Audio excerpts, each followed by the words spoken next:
Сьогодні ми стоїмо перед величчю незламних духом воїнів, які обрали шлях боротьби за те, у що вірять, не залишивши місця для сумнівів у своїх серцях.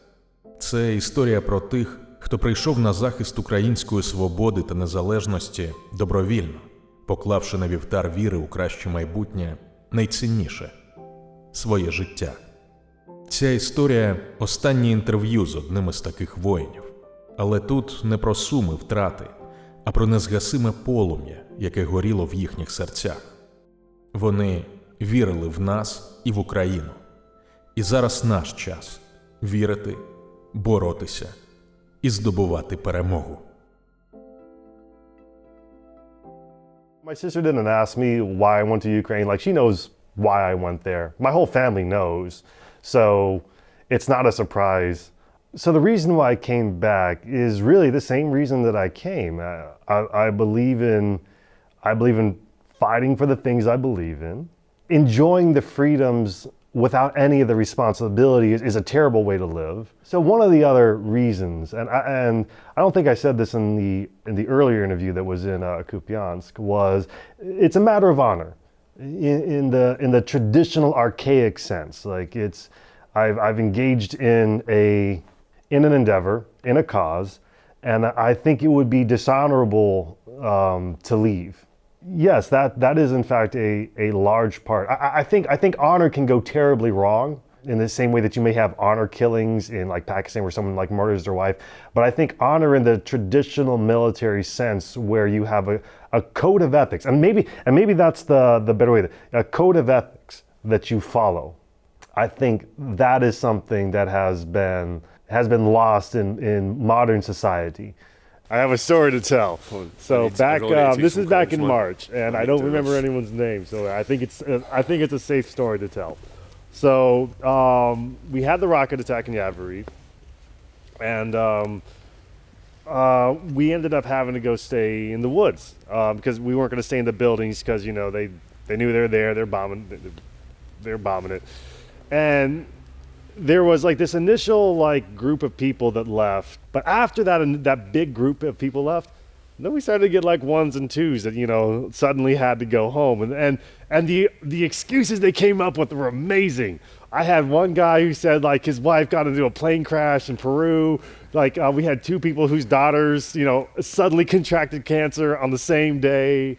Yeah, so people make stuff up, and it's at this point, it doesn't happen too much anymore because there was a lot of, in the very beginning, there was a lot of guys, he came over here, thought it was going to be exciting. They wanted to, put, I've been in a war on their resume. And then when the reality slapped them with Iskander, they decided it wasn't for them. But then again, they didn't want to lose face. So they came up with, all these things. Everyone's grandma started dying.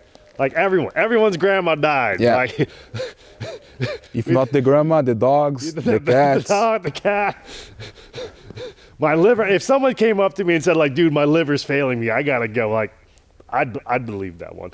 But this actually goes back to anyone, you asked yesterday, was there anyone, who wanted to join the Legion and, I have an immense amount of respect for anyone who actually comes out here. And if you get into a big fight, and a lot of people die around you, it happens, and you decide this isn't for me, I will respect anyone who can admit that like this isn't for them. I respect that all day because at least you had the balls to come out and give it a shot. It's when you start making up excuses, that's when I have a problem with it. That's when I think the majority of people have a problem with it. Because we've had some guys who came up and they were in the thick of it, and when they came out, they said, no, this ain't for me. And it's like, I can't deal with this. And I'm like, I can respect it. Thank you. Thank you for coming out. So, yeah. And there's no shame in it. There's absolutely zero shame. I had a friend of mine, who was a very good guy. I liked him a lot, but he couldn't handle combat. And I'm like, that's okay.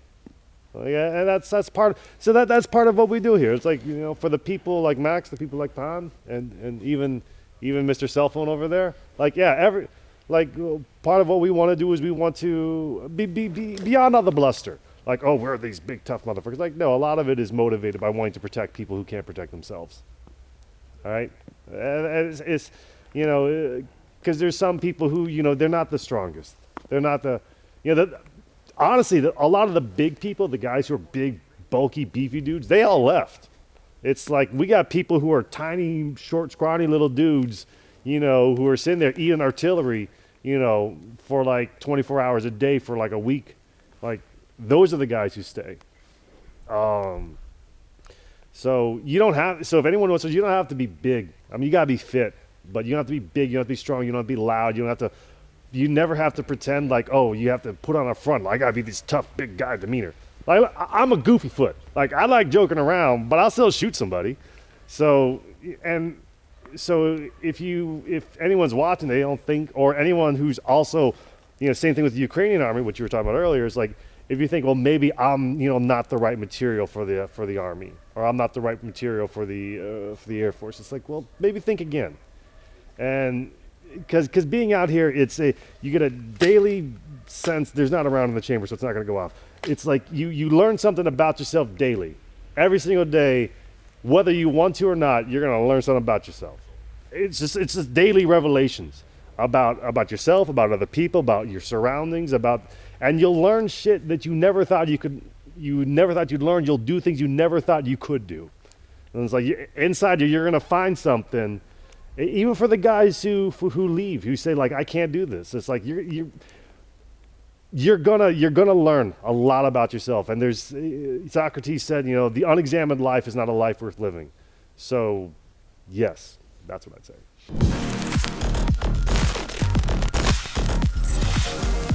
I've learned a lot since I've come here, and it's been, some of it has been about myself, some has been other people, some is about the world as a whole. For instance, for myself, I found an inner strength I did not realize that I had. There were experiences that I endured that that if you had asked me 5 years ago, like, would you have been able to, say, sleep in freezing rain overnight?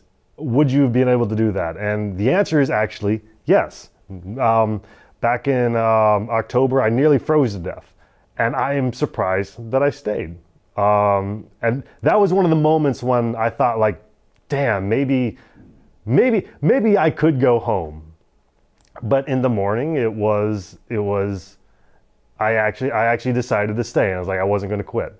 One of the things I learned about myself was that, yes, under extreme stress, like I can recall, I learned how to detach myself from the situation. I think when people are dying around you, it appears to be callousness, but it's really not. It's a mentality that that emotions are going to do nothing for you in that moment. And the fact that actually that emotion would actually be self-indulgent. Like, so let's say that your friend dies, right? And you know, it would be a completely selfish indulgence for you to break down and start crying, or to be like, oh my God, you know, my friend, you have died, and now I'm never going to see you again. Like that's totally selfish, because there's other people still alive. You yourself are still alive, and you owe it to the people around you, and you owe it to yourself to actually conduct yourself properly in a rational, calm manner. Tears can come later. Learn about other people. I used to think that that within the military there would be something of a higher sense of duty, and it's there, but there's also a lot of elements of the school of popularity. Because I learned something about leadership. Leadership is in order to be obeyed, you have to have rank. In order to be followed, you have to have leadership. And that's something that I learned. That leadership is nothing about being obeyed. It's all about actually serving the people that are under you, that you're in command of. That's totally what it's about. Leadership is all about service. That's another thing. I hate mud. I learned that I really, really hate mud. And I also learned that things can be like experiences can be relative. Like they're like your body. I'll give you an example. When we're in our battle kit, when we plate carrier weapons, we'll feel light. But I swear to God, if you add an empty backpack on top of us, we'll be hunched over and act like we're dying. And it's really, really strange how your mind and how your body gets used to things and it expects something. And if it gets something different, it rebels against you. There's this story of, it might be apocryphal, but there is a story of a mule that ran a flour press. And they tied it to this thing, and it got into the habit of going around 100 times exactly, so that after 2 or 3 years of doing this, you could not get this mule to walk around this press more than 100 times. It just wouldn't do it. Like, it doesn't matter what you did to it, it would not do it. And so if you extrapolate that and you apply it to human behavior, like the expectation of both the body and the mind, you realize that a lot of the things that we think that we can't do, a lot of the limitations that we have are actually arbitrary. It's learned behavior. And once you recognize that, you can push yourself beyond your limitations. Now, there's a hard limit for everyone, and you can push yourself too hard, too fast, and that's true. But typically, the things that you think that you cannot do, you more than likely can. And you might even do it really well on the first try. And even if you don't do it well on the first try, it doesn't matter, because once you've broken the calcification of your preconceived notions of what you can and can't do, both body and mind, you'll find success, and you'll find that you can do much more than you ever thought.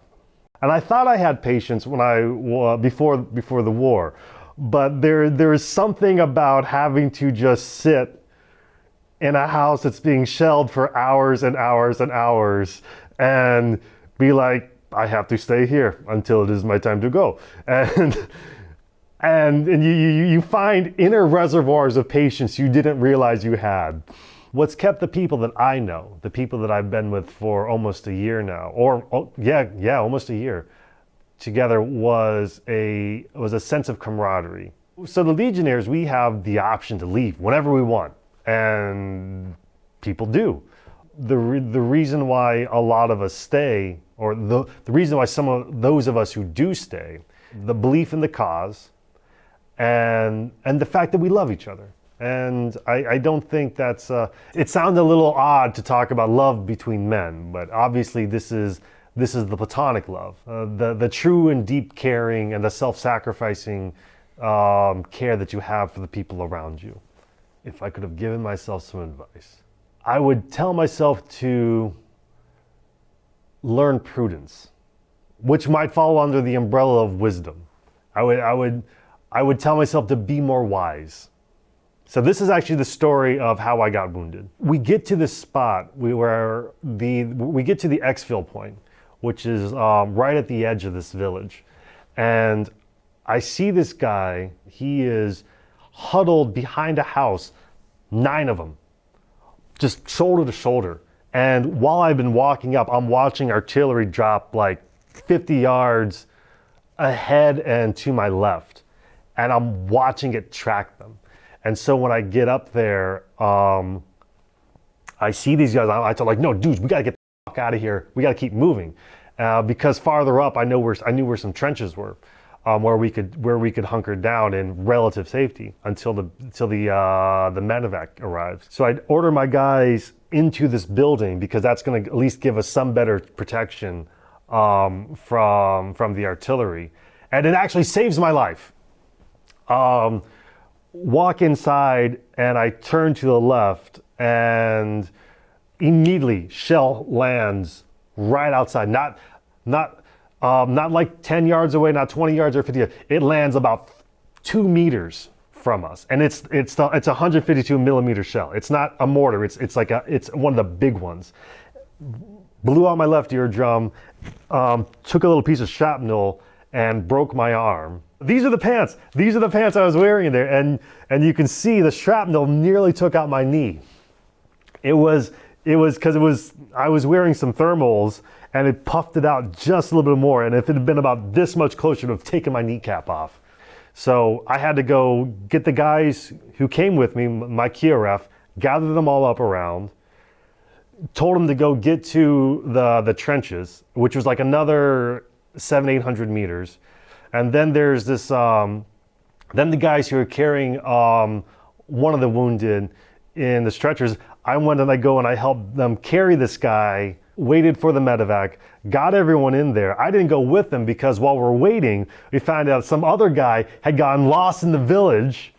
So I take my guys, I take the QRF guys all the way back up even farther to where there's a bunker. Had them stay there because I had one guy who was nearly collapsing because he was sick and he still decided to go. And this is the part where you ask, like, why do people come back? And like, as I asked him, like, if you're sick, why are you coming? He's like, because I couldn't leave. Max, the Brazilian guy that you guys interviewed.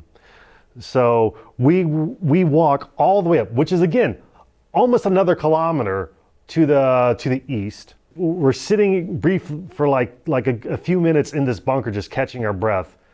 And like Rusty is like two of us got to go back to the village to go and get these guys because there were two of them. There were two, like one guy who would need to be rotated out, another guy who got lost. And I told him like two of us need to go, and I look at Max and I'm like, Max, will you go with me? And he's like, let's do it, mate. And so that's why that love we talk about, like that camaraderie, like there it is. And we walked back. I actually needed to have one of the guys boost me out of the trench because the trench went into this bunker. I couldn't actually climb out of the trench myself because my arm was broken. So I had to toss my rifle up. I had to have the guy boost me up so I could grab a tree and then just kind of wiggle myself out. And then we walked back. We walked back. And fortunately, these guys had found the road and they were walking towards us. So we got them to the bunker. But yeah, that's the difference. So that you'll have. Gosh, I've told this story and I kind of forgot the original because I believe the original question was like, if I had to give myself some advice, it would be that better judge of character. And the me of from like say March to July would have said, well, Max is really lazy. But no, and he is lazy. But he's the guy. He's one of the people that you can absolutely count on. Like if you need someone to go and do something dangerous, like he'll do it. He may not want to do it, but he'll do it. That's one of the reasons why I came back, is because it would be dishonorable to leave my friends. And it would be a desecration of the love that I have for them. Another bit of advice I'd give myself back then, because there's a lot of lessons I'd like to teach myself, or going into this, was just like better judge of character, and then learning all of the ancillary skills that come to infantry. It's like infantry is not really even about, infantry is about shooting guns, yes, but that's about 5% of it. Everything else is how to read maps, how to dig fortifications, how to better your fortifications, how to properly pack, how to create shelters, how to do a million things that have nothing to do with shooting. And a lot of people go in and they think, oh, it's just about shooting, and it's not. Better judge of character, I think it comes down to that. Knowing yourself and then learning how to know others. That would be the advice I would give myself. What advice I would give to the Ukrainians after the war ends? It's, to some degree, I think that would be presumptuous of myself to actually be able to think that I could give good advice to an entire nation, but I will try. I think that the best thing that I think the advice I'd give to Ukraine would be embrace the discipline they've learned over the last several years, and then to run with that, and then to understand what you stand for, understand what your beliefs are, and and stand up for those beliefs. Is there anything else really that a nation, in a way that a nation desires, as opposed to what an individual desires? There's a discrepancy between the two, in that one is an amalgamation of many people and one is just one person.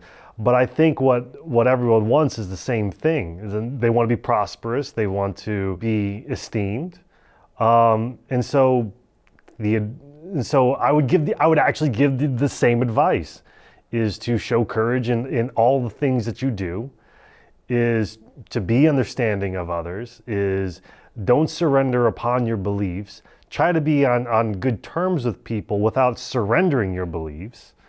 That is the advice I would give. Yes.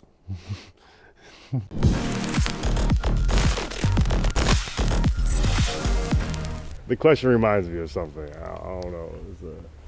The judge cracked with the back of an axe the shin bone of an antelope, and the hot marrow dripped smoking on the stones.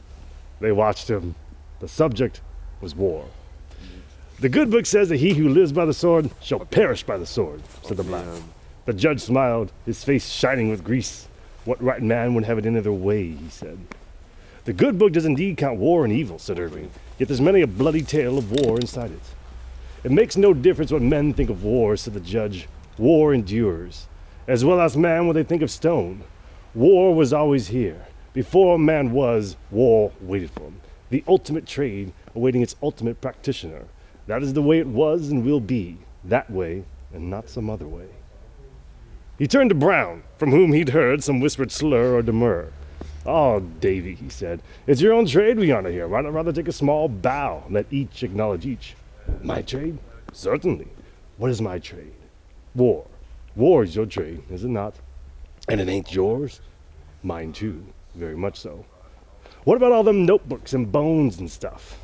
"All of the trades are contained in that of war." "Is that why war endures?" "No. It endures because young men love it, and old men love it in them. Those that fought, those that did not." "That's your notion." The judge smiled. "Men are born for games, nothing else.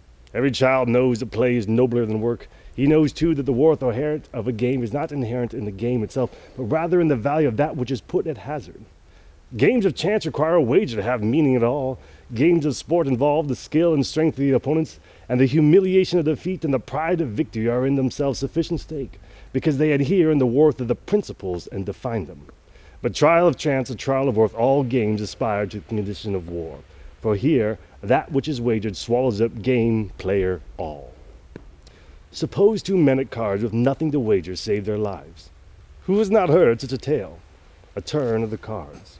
For such a player, the universe has labored clanking to this moment, which is to tell if he is to die at that man's hand or that man at his. What more further validation of a man's worth could there be? This enhancement of the game to its ultimate state admits no argument concerning the notion of fate. This man, holding this particular arrangement of cards in his hand, is thereby removed from existence. This is the nature of war, whose stake is at once the game and the authority and the justification. Seen so, war is the truest form of divination. It is the testing of one's will and the will of another within that larger will, which because it binds them is therefore forced to select. War is the ultimate game, because war is at last a forcing of the unity of existence. War is God. Brown studied the judge. "You're crazy, Holden. Crazy at last." "Might does not make right," said Irving. "The man who wins in some combat is not vindicated morally." At which point I'm going to stop. When you come to the origins of the universe, yeah, isn't that a non sequitur? You're going from the theology of evil to the beginning of the universe. It's you have a problem of infinite regress. You could say, well, what caused the universe? The Big Bang. Well, what caused the Big Bang? And then so on and so forth. And then you come to the problem. There's the problem, I think, with the idea of a deity creating the world. So, well, what created the God? And then you have this infinite recourse. It seems to me that the mystery is something beyond what anything. I don't think we've articulated the mystery properly. as a species. Now, could I do it? Hell no, I can't do it. But I don't think that there's necessarily a God. I don't think that there's necessarily a force. I don't know what it is, but I feel like there's something that watches. In Sutri, when Sutri is recovering from typhoid fever, he tells the priest, like, you would not believe what watches.